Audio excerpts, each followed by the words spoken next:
It's here. This will just be a short little video. I don't want to take up too much of your time, and I'll probably want to have a look at this in more detail in a more detailed video.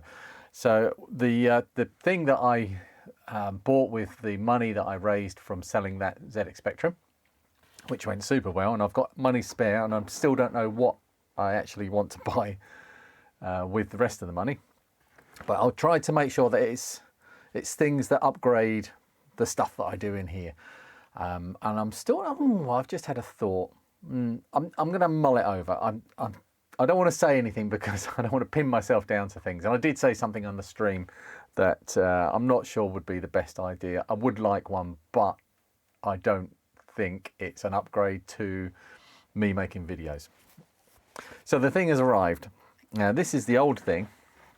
This is my Hakko FX888D, which was kindly donated by Neil from NLK Media, and it's got my blue tack sitting on top of it, and I've unplugged it and it's moving out of the way now, and this has replaced it, the thing that's in this box. So let's get this open.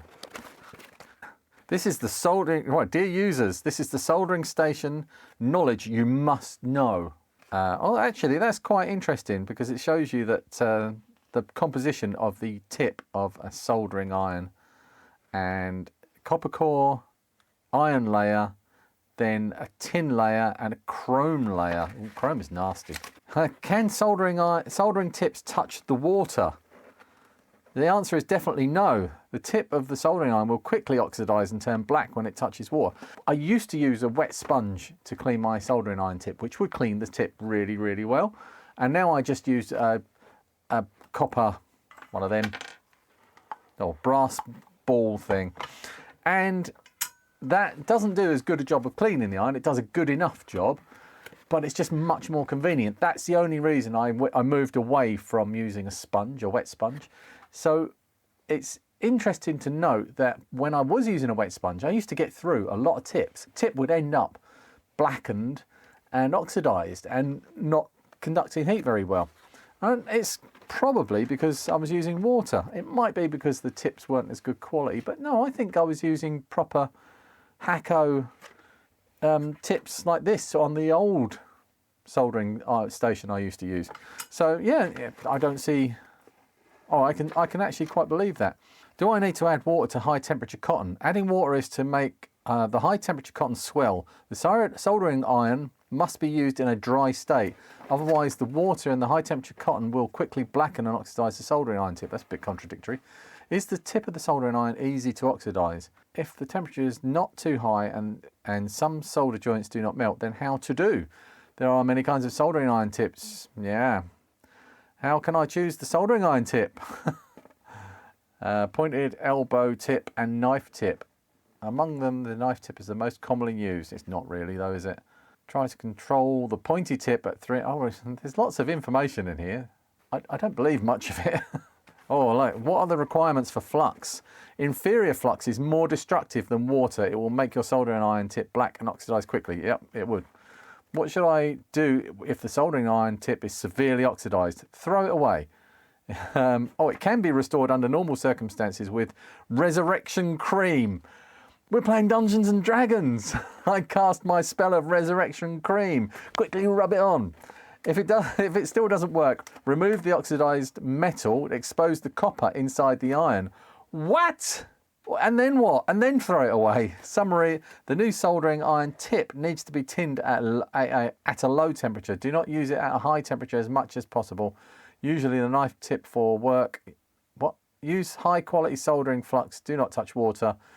Use a copper brush or copper wire for cleaning. Don't lose that important layer of tin. Don't lose the important layer. There's a lesson for life. Don't lose your important layer of tin. This, if you've got a problem, basically, a warranty card and some instructions. Yeah, we'll get rid of those as well. I can't use that. So this is the cotton they were talking about, basically, which goes in there, and you have to. I'm just not. I don't like it. I prefer this. This is much better. So it's got a fake display sticker on it. I need to find a suitable power lead. I'll put 3 amp fuse in it. I'm hoping that'll be enough, but we'll soon find out. It might pull more than that actually, because it is quite a powerful beast of a machine. Right, before I do that, what's this do? Why is there a little... Oh, it's a... I think it's an earth.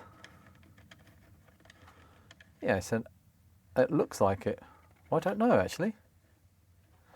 What on earth is that? There's no metal connection there. I don't read Cantonese. All of the pictures are of the other side of the iron. No, there's nothing about that there. What on earth is that? Is that earth? What on earth? What on earth is that? So funny. I wouldn't expect it was earth because it would need a washer here. You're not guaranteed if you put like a ring crimped connector on there that would make contact. It would need this part to make contact, and this is the plastic case. But I'm curious if that is connected to any other metal parts of this, or the actual, or the actual earth. So I've connected. Oh, that's a screwdriver. No, I don't know what that is. Maybe it'll become apparent. It looks like it's for attaching something else to the unit. There are also some holes here and some on this side. Okay, right. Well, there's not much more to do. Let's open up the other bit. There's all sorts of... Ah, that's for this. Oh, right, it's a washing line. It's an aerial. Okay. Mystery solved. This is the 245 type handle. There are different ones that you can get for finer or chunkier tips and different types of tips.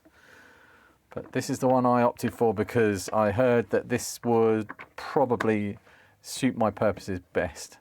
That's that, right. It's a plastic connector. It doesn't feel, I mean, this part of it feels nice. This is a lovely silicon wire. Maybe not silicon, but very flexible and good strain relief coming out of this part. This part feels quite plasticky and light. I would much prefer this was a metal part. And it goes in there super easy and is well secured. But that feels like it might be a point of failure. But I'd expect that these wouldn't be too expensive to replace. I would hope these wouldn't be too expensive to replace. I don't need that on there. Get rid of that. Now, I bought a couple of tips. Now, these aren't the JBC tips, but I'm hoping that these will be better quality. But they are the shape that I want, these chisel type tips. It came with 3 tips that I probably won't use very much at all. But, well, I say that. I wouldn't have used them on my old iron because it was such a faff getting the tip off of this to replace it with something that I needed. I'd just make do with the tip I had. So I probably will use this a bit more. Are these all the same type of thing? I'm going to use this one for sure. This is the wedge tip. Yeah, these are all the same sort of thing. So this knife one will be handy. If I can get it out of its plastic. That'll be handy. And then I've got a witch's nose. They're definitely handy. So that will, you know, won't be used all the time, but I'll certainly use it for decapping things. And there's like a tiny, yeah, I will probably use all of these. So how many have I got? Is there any difference in the markings between the ones I bought? The ones I bought are by Kelly Shun, and the ones that came with it are Magma. Magma. I suppose they go in, I don't know, where do you store them? Do they store in here like this? Yeah, maybe. Well, that one, let's just plug one of them in for a start. That's quite nice, positive action. And nice thing about it is you can easily, because you want the iron to be the right way around. So I like it in a certain position so that I'm not fighting the cable. So that's good. I don't like these on here because that's quite pointy and I'm going to jab myself on it. So I'm probably going to leave them somewhere else. But this is apparently supposed to go like that, and you take it out and then put it back in.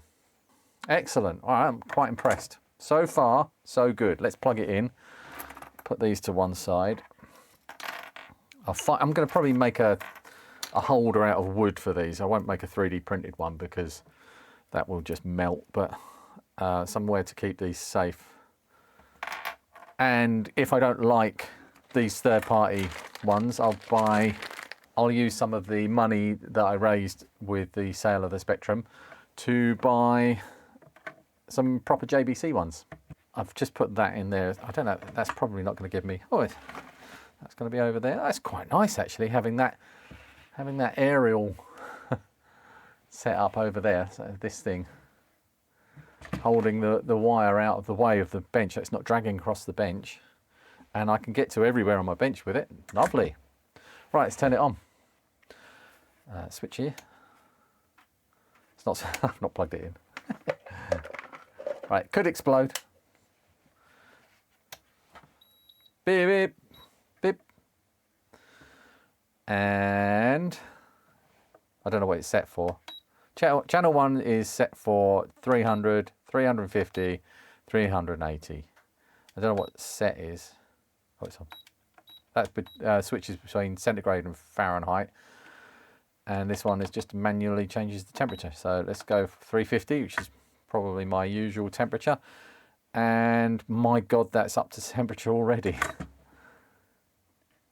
I want to show you how quick the Hakko would get to temperature. Bearing in mind this Hakko cost quite a lot more money than the Sugon or the JBC clone. Right, that's now cooled down. I wonder if you can see it on the thermal camera. There's still some heat in there, but it's not too bad. Right, this is probably set for 340 degrees, I would imagine. So let's turn it on and see what it does. It takes a little while to boot up, and it tells you what temperature it wants to be, and then starts counting up. Oh, it's a bit slower. This is one of the things that really frustrated me about this, is that sometimes I need to be soldering something right now. I need to quickly turn my soldering iron on and solder something right now. I don't want to wait for 30 seconds. And when you add up all of those 30 seconds, they end up being minutes or hours. There we are. So I had a little mini rant in the time it took that to heat up. I need to solder something, don't I? I'm just going to try to flow the connectors on this power connector here on this Spectrum board with this little tip at 350 degrees straight away. And this is, I haven't tinned this tip, but it's already flowing that solder. That's pretty impressive. That's quite a chunk of solder on there, and oxidized solder to boot. Yeah, that's doing a great job. But what if I don't want this this tip in here? I want to use this big chunky tip. Let's take that one out. All right. Ugh. Put that one in. And that's already at temperature.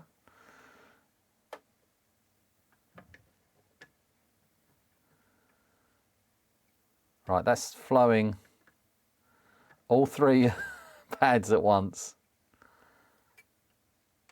And that's just, oh my God.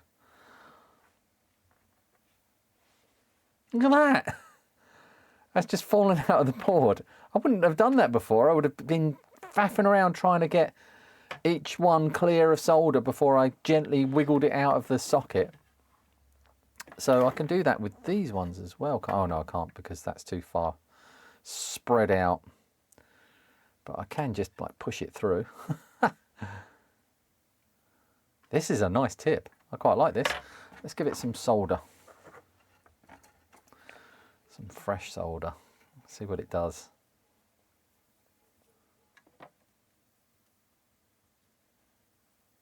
Yeah, that's even better.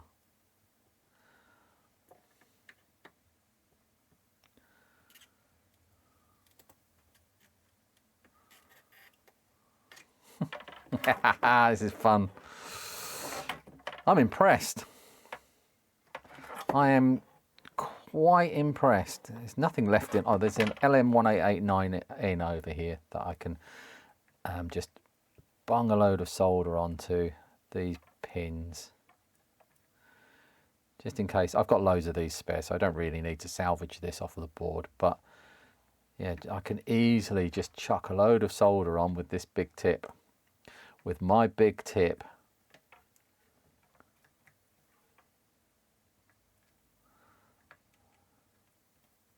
Yeah, I like that. There's nothing wrong with that tip at all. The proof is going to be how long it takes to degrade. I tell you what I do like as well is this brass, or this is copper wool in here, is really tightly packed. With this one in the Hakko, it's quite loose. And it just doesn't feel like you're cleaning it as well. This one really feels like it's getting... And it has really got that clean as well. Impressive. I am really impressed. What's... that's 380. What's the top temperature? 450. I don't want to run this tip too long, but let's... this is a scrap board, so let's see what it does to... one of these pads over here, 450 degrees. Is it going to lift it? No.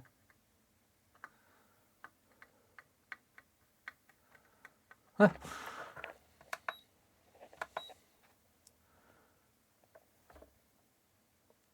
Does it cool down relatively quickly? It's pretty good actually.